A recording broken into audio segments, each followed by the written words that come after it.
आप सबको मालूम है जब स्त्री गर्भवती होती है तो उसे टेटनस का 2 टीका और आयरन की 100 गोली दी जाती है। आपको यह भी मालूम है यह टीका और यह आयरन की 100 गोली उस गर्भवती महिला को देना है, इसका निर्णय सरकार करती है। बच्चे का जब जन्म होता है तो बीसीजी का टीका से लेकर खसरे तक का टीका कौन कौन से महीने में उसे देनी है उस बच्चे को, इसका निर्णय सरकार करती है। बच्चा हमारा है, कौन सी उम्र में उसे स्कूल में एडमिशन कराना है, निर्णय सरकार करती है। कौन सी किताबों को उस बच्चे को पढ़ाया जाना है, निर्णय सरकार करती है। बच्चा हमारा है, इसकी शादी कौन सी उम्र में करनी है, निर्णय सरकार करती है। शादी के बाद हमें कितने बच्चे पैदा करने हैं, निर्णय सरकार करती है। कौन सी जाति को अनुसूचित जनजाति में रखना है, कौन सी जाति को अनुसूचित जाति में रखना है, कौन सी जाति को पिछड़ा वर्ग का लाभ दिलाना है, निर्णय सरकार करती है। या यूं कह लें कि कौन सी जाति का उत्थान करना है और कौन सी जाति का पतन करना है, ये निर्णय सरकार करती है।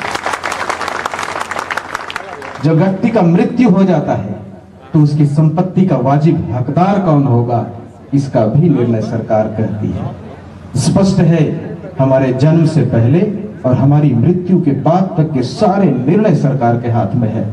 और आप सब यह बात भी जानते हैं कि सरकार बनाने का कोई और दूसरा माध्यम नहीं है, एकमात्र माध्यम है और वो है राजनीति। क्या हमें राजनीति की शक्ति नहीं पाना?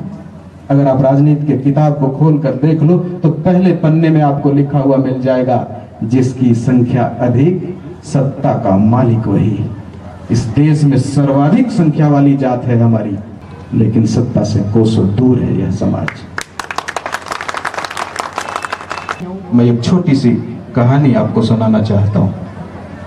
एक पीपल का पेड़ था और उसी की बाजू में एक बांस का झुंड था। एक दिन एक आदमी अपने हाथ में लोहे का छोटा सा टुकड़ा लेकर उस बांस के झुंड की ओर आ रहा था। बांस के झुंड ने उस आदमी को अपनी ओर हाथ में लोहे का टुकड़ा लेकर आता हुआ देखकर डर गया। पीपल के पेड़ ने कहा, क्यों डर रहे हो भाई? बोला, वो आदमी तो अपने हाथ में औजार लेके आ रहा है, आज तो काटेगा। पीपल के पेड़ ने कहा, टेंशन फ्री रहो, वो तेरा कुछ नहीं बिगाड़ने वाला है। हुआ ऐसा ही, वो आदमी आया, बांस के झुंड को इधर उधर चारों तरफ देखा और वापस चला गया। दूसरा दिन फिर वही आदमी, वही लोहे का टुकड़ा, लेकिन उस लोहे के टुकड़े में थोड़ा सा परिवर्तन उसने किया। उसमें उसने धार बना ली और उस धार वाले लोहे के टुकड़े को लेकर बांस के झुंड की ओर आने लगा। दूसरे दिन फिर बांस को डर लगा। पीपल के पेड़ ने उससे कहा, फिर डर रहे हो तुम? बांस ने कहा कि देखो ना, आज तो उस लोहे में थोड़ा उसने परिवर्तन किया है, उसने तो धार बना ली है, आज तो काट ही डालेगा।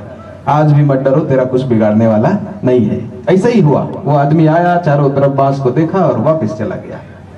तीसरा दिन फिर वही आदमी, वही लोहे का औजार, एक और परिवर्तन उसमें क्या किया, 1.5 फीट का एक बांस का टुकड़ा उस लोहे के औजार में घुसेड़ करके कुल्हाड़ी का रूप दे दिया और कंधे में उस कुल्हाड़ी को लेकर उस बांस की ओर आने लगा। उस दिन बांस को डर नहीं लगा। तब पीपल के पेड़ ने उस बांस के झुंड से कहा, भैया आज तुम्हें डर नहीं लग रहा? तो बांस के झुंड ने पीपल के पेड़ से कहा, आप ही ने तो कहा है कि वो आदमी आता है, हमको चारों ओर से निहारता है और वापस चला जाता है, मेरा तो कुछ बिगाड़ता नहीं। तब पीपल के पेड़ ने उससे कहा कि आज दुनिया की कोई भी शक्ति तुम्हें कटने से नहीं बचा सकती। बांस के झुंड ने पूछा कि आखिर ऐसी क्या बात है आज उसमें कि आज वो हमको काट ही डालेगा? तब पीपल के पेड़ ने उससे कहा, कल तक तुम्हारी जात का कोई उसके साथ सहयोगी नहीं था, आज बेट के रूप में तुम्हें काटने के लिए तुम्हारे ही जात का बांस का 1.5 फीट का टुकड़ा छोड़ जाओगे। साथियों, आज भी हमारे समाज में वह बेट मौजूद है।